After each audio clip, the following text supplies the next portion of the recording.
મેહુલભાઈ, ગણેશ ગોંડલે એક સભા દરમિયાન તમારું નામ લઈને અલ્પેશ કથિરિયા અને જિગીશાબેનનું નામ લઈને ચેલેન્જ ફેંકી છે કે માનું ધાવણ પીધું હોય તો ગોંડલ આવીને વાત કરો.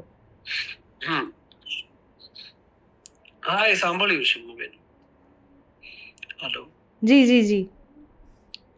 એટલે વસ્તુ એવી છે કે ભાઈ હવે એ તો મૂર્ખતાની વાત કહેવાય કે કોઈ પણ વ્યક્તિ હોય એ માનું ધાવણ પીને જ મોટો થાય, રાઈટ? પણ હવે જો એવી ચેલેન્જ ફેંકવાની વાત આવે તો પેલા તો પોતાની જાતને 2027 ના ઉમેદવાર તરીકે ઘોષિત કરવાનું બંધ કરી દેવું જોઈએ.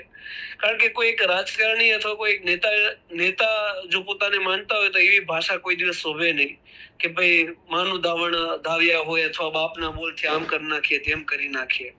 એ બધી કોઈ એક નેતા અને પોલિટિકલ ને લગતી ભાષા નથી. બીજી બાબત એ છે કે હું આના જ તો વિરોધી છું કે લોકશાહીની અંદર ગુંડારાજ ક્યારે ના હોવું જોઈએ. કદાચ એમની મારી હારે કોઈ અંગત વાંધો વિરોધ હોય, મારા કોઈ વિરોધ ઉઠાવવાથી એને વાંધો પડ્યો હોય અથવા એમને કઈ ખોટું પડે એવું મેં કોઈ કૃત્ય કર્યું હોય તો આટલી મોટી લોકશાહી ને એટલું મોટું ન્યાયતંત્ર છે, મારી વિરુદ્ધ કેસ દાખલ કરવો જોઈએ. રાજકોટ પોલીસ તો એમની આંગળી ઉપર નાચે છે, બરાબર? તો ગુનો દાખલ કરીને ધરપકડ કરી લેવી જોઈએ. એવી ચેલેન્જ ફેંકવાનો કોઈ મતલબ નથી કે અહીંયા આવી જાઓ, ફલાણે આવી જાઓ, ટીચરે આવી જાઓ, પૂછડે આવી જાઓ. સુરત નો એડ્રેસ એ બધાને ખબર છે ને. એટલા બધા જો પછી વાત માના ધાવણ ઉપર જ હોય તો પછી બોડીગાર્ડો લઈને મશીન ગન લઈને આટા નો મારવા જોઈએ, બરાબર? એક તો મશીન ગન લઈને આટા મારવા છે. રાજકુમાર જાટની ઘટના જે બની છે એમાં પૂરા સીસીટીવી જાહેર નથી કરવા.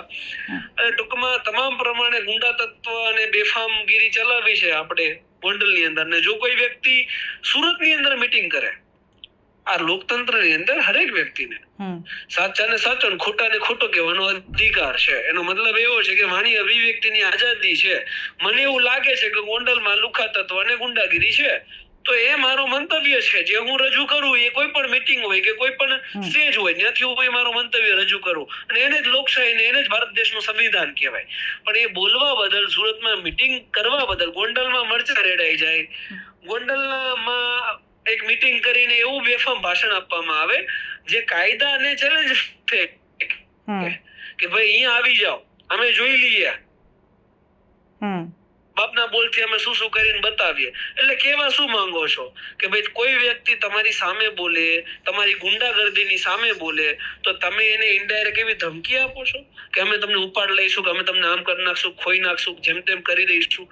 ટૂંકમાં આનો જ હું વિરોધી છું ને આ જ વસ્તુ ઉપર હું અડગ છું કે જો ગોંડલમાં તમારે ગુંડાગર્દી ચલાવવી છે તો લોકશાહીની સ્થાપના તો અમે કરીને રહીશું. મેહુલભાઈ, તમારું નામ દઈને એમણે એવા પણ પ્રહાર કર્યા છે કે જ્યાં શાંતિ હોય ત્યાં મેહુલ બોગરા અશાંતિ ફેલાવે છે. એમને તો એવું જ લાગે ને, સ્વાભાવિક છે. એનું મુખ્ય કારણ એ છે કે આપણે રિસન્ટ કેસ જ લઈએ તો પેલા જાટભાઈનું જે મર્ડર થયું એમાં એડી બનાવી દીધી કોણે? તો કે પોલીસે. પુરાવાનો નાશ કોણે કર્યો? તો કે પોલીસે. તો એમને પોલીસ પ્રત્યે એક અનેરો પ્રેમ હોય એ સ્વાભાવિક છે. કારણ કે આપણે રેતી ખનનના હપ્તા લેવા, દાણચોરી કરવી, એ તમામ હપ્તામાં ભાગ બટાઈ કરવાની હોય પોલીસ સાથે મળીને. તો પોલીસ એ સારી લાગે એ સ્વાભાવિક છે. અને ભ્રષ્ટાચારીઓ જે પોલીસ વાળા છે, ભાઈ ગણેશ ગમે એ બોલે એનાથી આપણને શું ફરક પડે? આપણી જે મુહિમ છે એ હર હંમેશ ચાલુ રહેશે. જે બી ભ્રષ્ટાચારીઓ છે એને છોડવાના નથી. અને એમાં ગણેશભાઈ જો ભ્રષ્ટાચારમાં આવે તો એમને નથી છોડવાના. છેલ્લો સવાલ છે મેહુલભાઈ કે શું ગોંડલમાં સભા યોજવામાં આવશે? ગોંડલમાં મેં આજે જ એક પોસ્ટ મૂકી છે કે શાંતિ રાખો અને સુધરી જાઓ. આનો મતલબ એવો છે કે તમે તમારી ભૂલો સ્વીકારો કે હા, મારો બાપ છે, એને આજીવન કેદની સજા પડી છે કેમ કે એને મર્ડર કર્યું છે.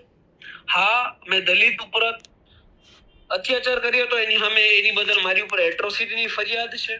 હા, રાજકુમાર જાટના મર્ડરમાં મારો હાથ છે, મારી ઉપર ગુનો દાખલ થાય, તટસ્થ તપાસ થાય, હું નિર્દોષ હોય તો સમરી બી ફાઇલ થાય, બાકી ચાર્જશીટ કોર્ટમાં ફાઇલ કરવામાં આવે. આ બધી ભૂલો તમારી સ્વીકારી લો. તમે ગુંડાગર્દી ફેલાવો છો એ તમે સ્વીકારી લો. તમે બંધારણ મુજબ ચાલતા નથી એ તમે સ્વીકારી લો. તમે પરિવારવાદ ફેલાવવા માંગો છો તમે સ્વીકારી લો. જો તમામ વસ્તુ સ્વીકારી લેવામાં આવે તો મને ક્યારેય કોઈ જરૂર જ નથી ગોંડલ જવાની. પરંતુ જો એમને એવો ફાકો હોય કે કોની માએ ધાવણ પીધું, કોને માનું ધાવણ પીધું છે અથવા બાપના બોલથી આમ કરીએ તેમ કરીએ, તો ગોંડલ કઈ દૂર નથી. એટલે આવનારી તમામ મીટિંગો છે એ ગોંડલમાં જ થશે ને કોને કોનાથી શું થાય છે એ પણ જોવું રહ્યું પાયલબેન. Okay, thank you so much મેહુલભાઈ. ધન્યવાદ.